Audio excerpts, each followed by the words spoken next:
नमस्कार दोस्तों, आप सभी का स्वागत है आपके अपने YouTube channel study today with Viplav में। तो दोस्तों, आज की इस वीडियो में हम झारखंड 12th बोर्ड एग्जाम 2025 के लिए 20 फरवरी को होने वाले इकोनॉमिक्स पेपर के लिए 30 वीवीआई ऑब्जेक्टिव क्वेश्चंस को देखने जा रहे हैं। ये हमारा परक का सेट 2 पेपर होगा, ठीक है। इससे पहले हम लोग परक का ऑफिशियल मॉडल पेपर देख चुके हैं, यानी कि सेट 1 देख चुके हैं। ये हमारा सेट 2 होगा, फिर इसके बाद सेट 3 आएगा, फिर इसके बाद जो है सेट 4 आएगा।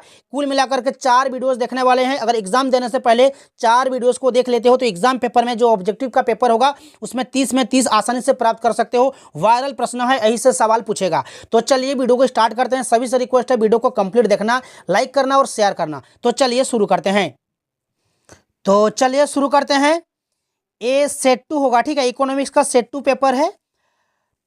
पहला सवाल देखिए। पहला सवाल है कि निम्न में से कौन आर्थिक क्रिया का प्रकार है?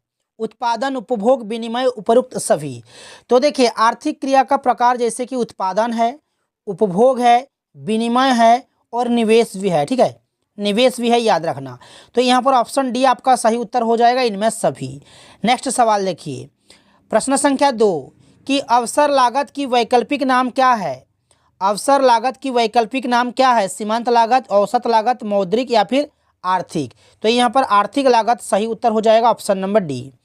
नेक्स्ट है कि मिश्रित अर्थव्यवस्था में महत्वपूर्ण निर्णय किसके द्वारा किया जाता है? बाजार द्वारा, जनता द्वारा, सरकार द्वारा या फिर संस्था द्वारा। तो यहाँ पर सरकार द्वारा जो है आपका सही उत्तर हो जाएगा। मिश्रित अर्थव्यवस्था में महत्वपूर्ण निर्णय किसके हाथ में, किसके द्वारा किया जाता है? तो सरकार द्वारा। नेक्स्ट सवाल देखिए, यहाँ पर एक रेखा चित्र दिया हुआ है, तो कौन सा मांग का लोच है? मांग की लोच है। तो यहाँ पर ये जो चित्र दिया हुआ है ये जो है इकाई के बराबर है, ठीक है। तो यहाँ पर इकाई लोचदार हो जाएगा, इकाई लोचदार। यहाँ पर इकाई लोचदार जैसे कि ये देख सकते हो, एक कीमत है, ठीक है। तो कीमत में परिवर्तन, यहाँ पर परिवर्तन देख रहे हो, कीमत में परिवर्तन और यहाँ पर मांग की मात्रा में परिवर्तन, ठीक है, यानी कि क्वांटिटी में, ठीक है। तो बराबर दिखाई दे रहा है, तो ये जो है इकाई लोचदार हो जाएगा। नेक्स्ट है कि ऐसा वस्तु जिनका एक दूसरे के स्थान पर उपभोग किया जाता है क्या कहलाती है? तो स्थानापन्न वस्तु कहलाती है। ऐसा वस्तु जिनका एक दूसरे के स्थान पर उपयोग किया जाता है, जैसे कि पेप्सी और कोका कोला। पेप्सी के बदले हम लोग कोका कोला का यूज कर लेते हैं, ठीक है। ये स्थानापन्न वस्तु का उदाहरण है। नेक्स्ट सवाल कि जिस समयावधि में उत्पादन के सभी साधन परिवर्तनशील होते हैं उसे क्या कहते हैं? तो उसे दीर्घकालीन कहते हैं, ठीक है। दीर्घकाल यहाँ पर सही उत्तर हो जाएगा। उत्पादन का सक्रिय साधन क्या है? तो देखिए, उत्पादन का सक्रिय साधन जैसे कि पूंजी है, श्रम है, भूमि है या फिर इनमें से कोई नहीं। तो इसका सही उत्तर कौन सा हो जाएगा? यहाँ पर सक्रिय साधन जो है श्रम हो जाएगा। यहाँ पर सक्रिय साधन पूछा है तो श्रम होगा।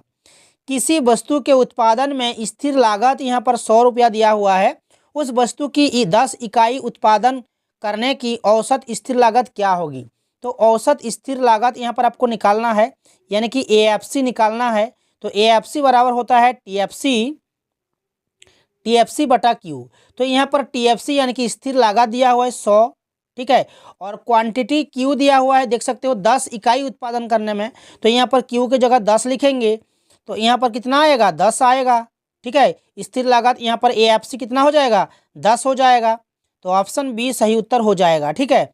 नेक्स्ट सवाल देखिए कि निम्न में कौन सही है? तो यहाँ पर ऑप्शन ए आपका सही हो जाएगा।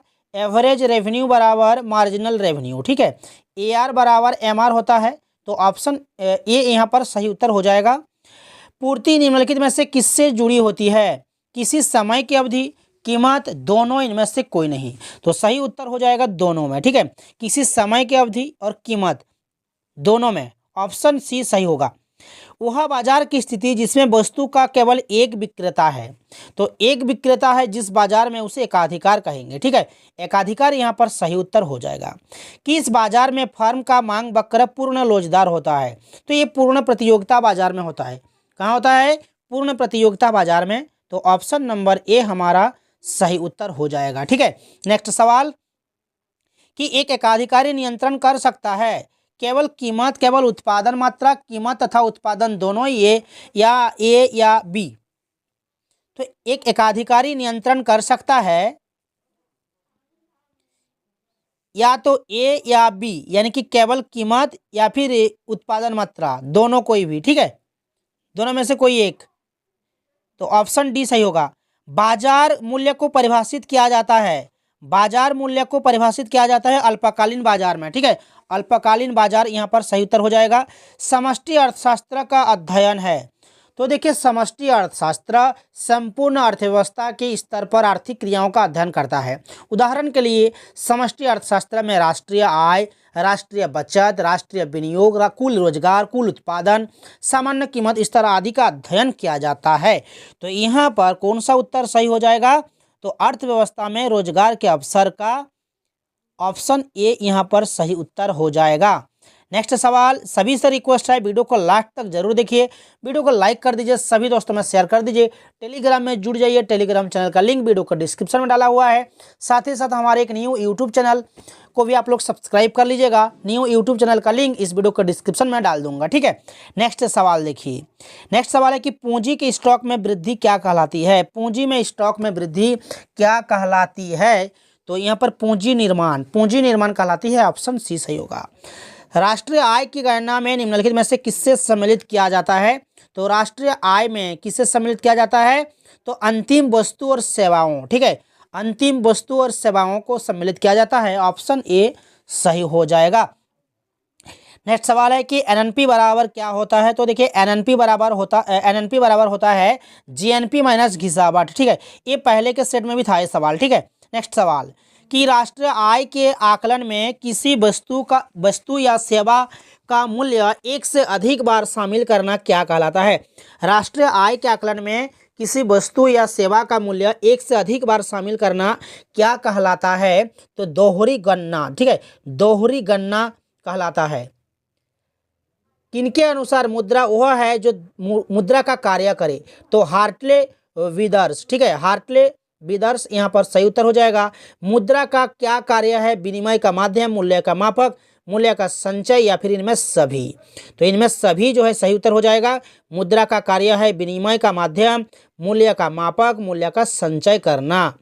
व्यापारिक बैंकों द्वारा यानी कि व्यावसायिक बैंकों द्वारा स्वीकार की जाने वाली प्रमुख जमाएं कौन सी है? चालू जमा, बचत जमा, सावधि जमा, ये सभी जो है सही है, इसलिए ऑप्शन डी सही उत्तर हो जाएगा। भारत में 1 रुपया का नोट कौन जारी करता है? तो ये क्वेश्चन जो है फिर से रिपीट हुआ है, तो इसका आंसर सभी को कमेंट बॉक्स में देना है, ठीक है।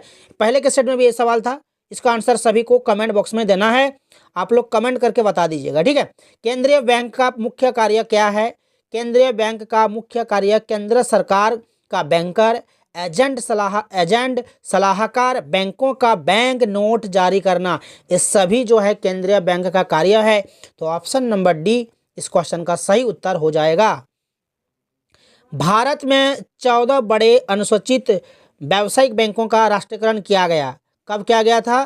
तो ये किया गया था 1969 ईस्वी में, ऑप्शन नंबर बी सही होगा। किन्स का रोजगार सिद्धांत किस पर निर्भर है? किन्स का रोजगार सिद्धांत किस पर निर्भर है? तो प्रभावपूर्ण मांग पर, ठीक है, ऑप्शन ए यहाँ पर सही उत्तर हो जाएगा। निवेश गुणक होगा यदि एमपीसी बराबर 0.5 है। तो देखिए एमपीसी यहाँ पर दिया हुआ है, आपको गुणक निकालना है, के बराबर निकालना है, तो 1/1 माइनस एमपीसी होता है, ठीक है। तो 1 माइनस एमपीसी का यहाँ पर मान दिया हुआ है 0.5, तो यहाँ से कितना आएगा? 1 आएगा, और 1 में से 0.5 को माइनस करेंगे तो फिर से 0.5 आ जाएगा, और इसका वैल्यू कितना आ जाएगा? 2 आ जाएगा, ठीक है, 2 आ जाएगा, जो कि ऑप्शन नंबर देख सकते हो सी में दिया हुआ है। क्लियर है? इस तरह से आपको निकालना है। निम्न में से कौन सा सरकार का पूंजीगत व्यय है? ब्याज का भुगतान, मकान का क्रय, मशीन या फिर ऑप्शन डी सभी? तो ये सभी हो जाएगा। सरकार का पूंजीगत व्यय, ब्याज का भुगतान, मकान का क्रय, मशीनरी व्यय, ऑप्शन डी सभी होगा, इनमें सभी। विदेशी विनिमय दर का निर्धारण कौन करता है? विदेशी विनिमय दर का निर्धारण होता है सरकार द्वारा, मोल तोल द्वारा, विश्व बैंक द्वारा या फिर मांग और पूर्ति शक्तियों द्वारा। तो ऑप्शन डी सही होगा, मांग और पूर्ति शक्तियों द्वारा। लास्ट ऑब्जेक्टिव सवाल देखिए, निम्न में से कौन सा भुगतान शेष के पूंजी खाते का घटक नहीं है? भुगतान शेष के पूंजी खाते का घटक नहीं है। सरकारी सौदे, प्रत्यक्ष विनिवेश, पोर्टफोलियो निर्देश, एक पक्षीय अंतरण। तो इस क्वेश्चन का सही उत्तर होगा ऑप्शन नंबर डी। ठीक है, ये 30 ऑब्जेक्टिव था और यहाँ पर देख सकते हो कुछ सब्जेक्टिव सवाल भी दिया हुआ है। तो आप लोगों के लिए अलग से वीडियो बनाया जाएगा सब्जेक्टिव के लिए, और इसके बाद जो है ऑब्जेक्टिव का सेट 3 आने वाला है। आप लोग बस चैनल के साथ जुड़े रहना, चैनल को सब्सक्राइब करके रखना। तो चलिए मिलते हैं नेक्स्ट वीडियो में।